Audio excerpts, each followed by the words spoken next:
guys, welcome to my YouTube channel. This is the first video on Devi Kamakhya as I promised. But before I begin, I want to tell you that all of this information I will write as a PDF, as a book that you can pre-order right away from my channel for as less as $11.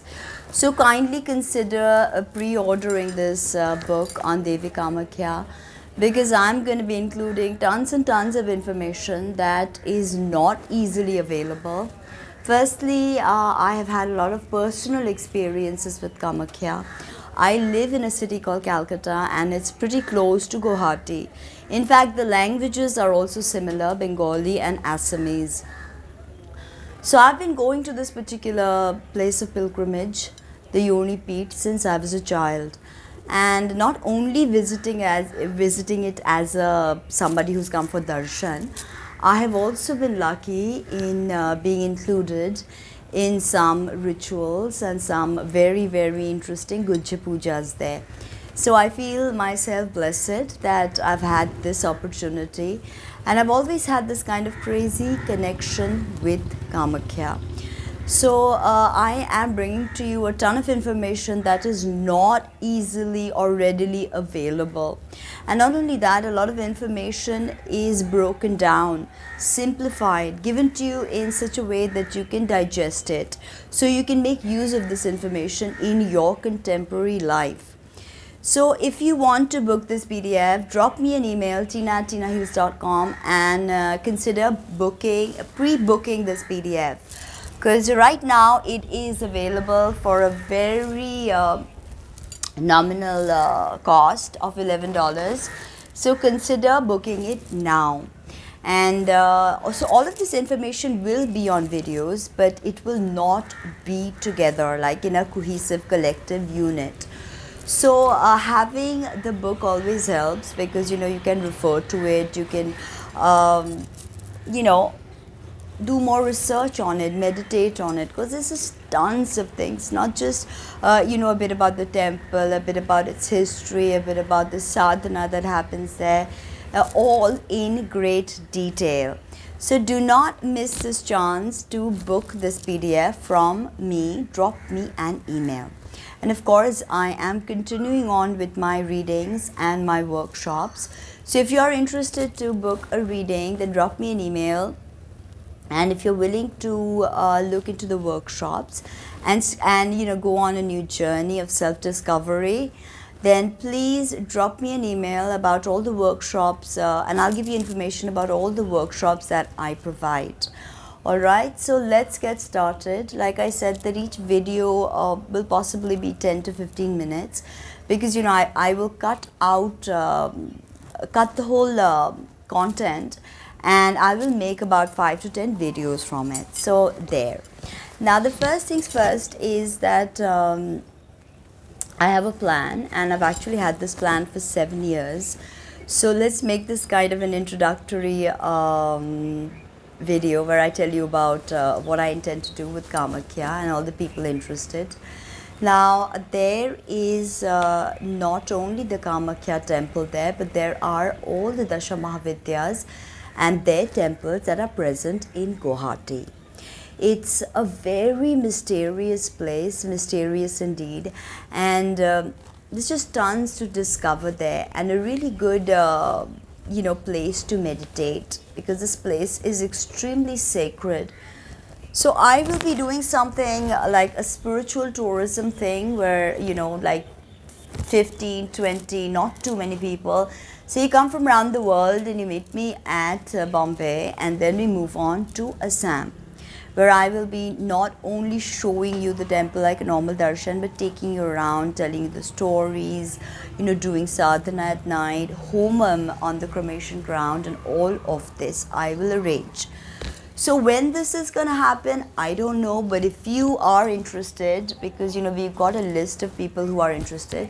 So if you are interested, then drop me an email, and we can discuss all the possibilities. So the thing is that the tourism thing is out of the way, and the PDF is out of the way. $11. drop me an email, tina@tinahills.com, and we will get rolling on that. So we are going to discuss not only Kamakhya but also bits of the Dasha Mahavidya in this series. So please get yourself a cup of tea, a warm cup of tea, cuddle up, and of course keep a notebook handy. As I said, that all of this information is being given to you, but what are you doing with the information? If you are interested to seriously understand the path of Tantra, then it'll be worthwhile for you to take notes, take certain do certain practices. Say you've heard 5 mantras, try all 5 of them, see which one resonates with you on a deeper level, and then take up the practice of that.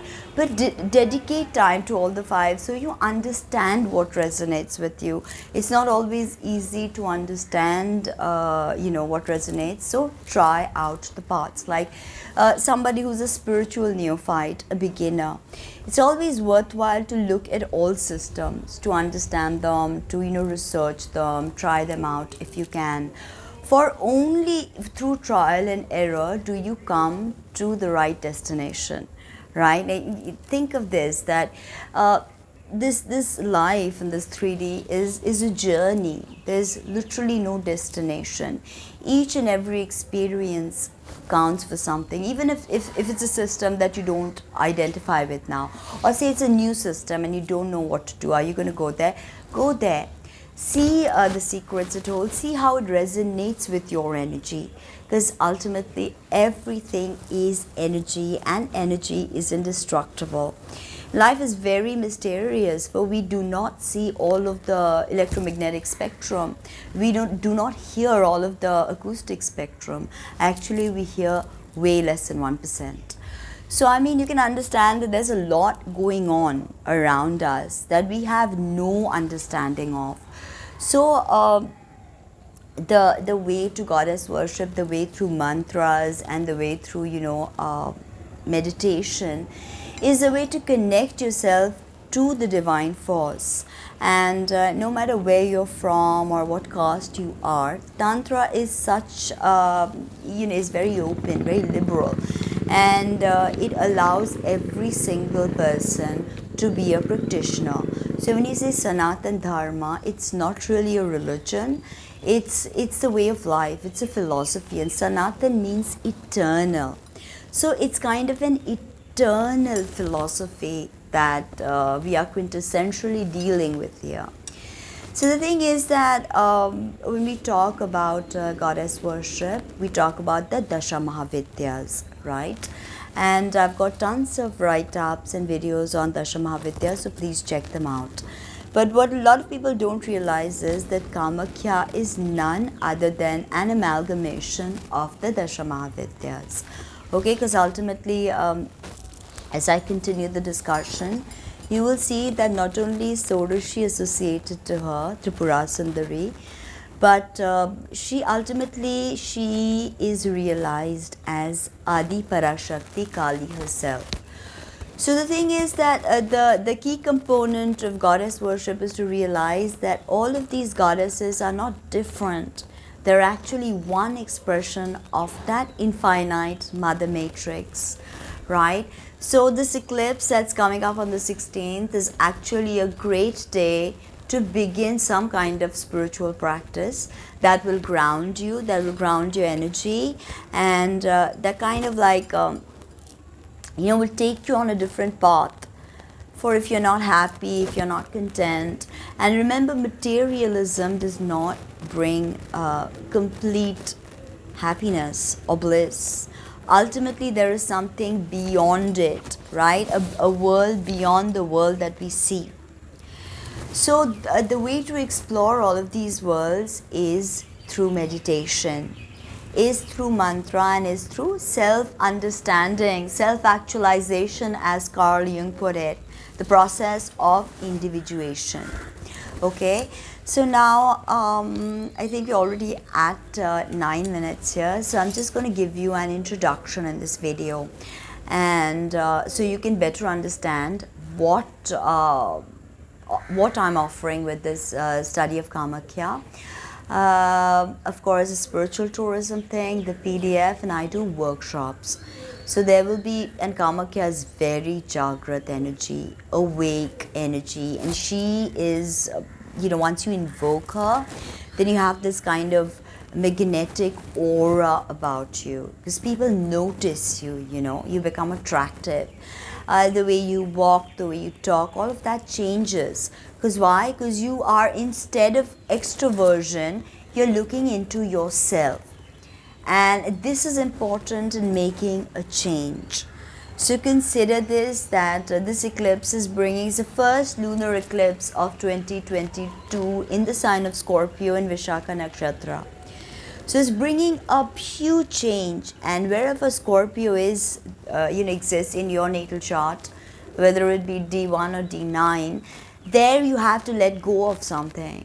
Okay, something that maybe, some kind of constructs that you thought of, some kind of, maybe even complications with the mother can occur for some people. It's a lunar eclipse after all, and the moon is associated to the mother. And although it will not be visible in the city of Bombay where I live, but it's the first lunar eclipse, and it's a total lunar eclipse, so there's definitely going to be an impact. Okay, definitely going to be an impact. So I would suggest that use this eclipse energy, the gateway, that the portal, the vortex that is being opened up right now. Use that to bring forth the divine energy in your life of healing, of transcendental meditation and mindful awareness. Because when you meditate on the archetypes of the goddess, you are actually meditating on very beautiful concepts, and there is an internal change. When you think of things that are beautiful, elevated, spiritual, then you attach yourself to that vibration. So this eclipse, I think, is a brilliant portal for all of you to get, interested in the goddesses, the cosmic chemistry, cosmic physics, because all of this is actually intertwined. The ancient astrologers were actually astronomers. Astronomy has come from astrology. So it's like people saying that, oh, I did not believe in astrology. Like, great. A language does not cease to exist if you don't understand it, right? So it is, it might appear as a very complicated language, but there's always a way to simplify a subject. And that's why I teach my workshops, so I can simplify all of this for you, and you can get on the path with a guide, with someone who's been walking this path for many decades, and the transition will be easier. So as I said, that it'll be great if we can organize a little group and go to Kamakhya ourselves, which is in Assam, and it's in Guwahati, which is in Assam.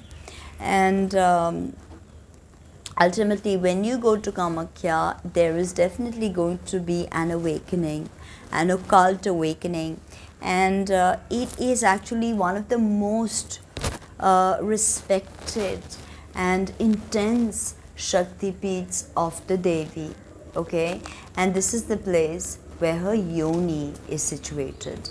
Okay, now in the next video, I shall tell you the story of the Tandav of Mahadev and Sati and Daksha Yagya, and how her body was severed, and how they all fell in 52 peeths, and the significance of all of that. And her body was severed by the Sudarshan Chakra of Narayan.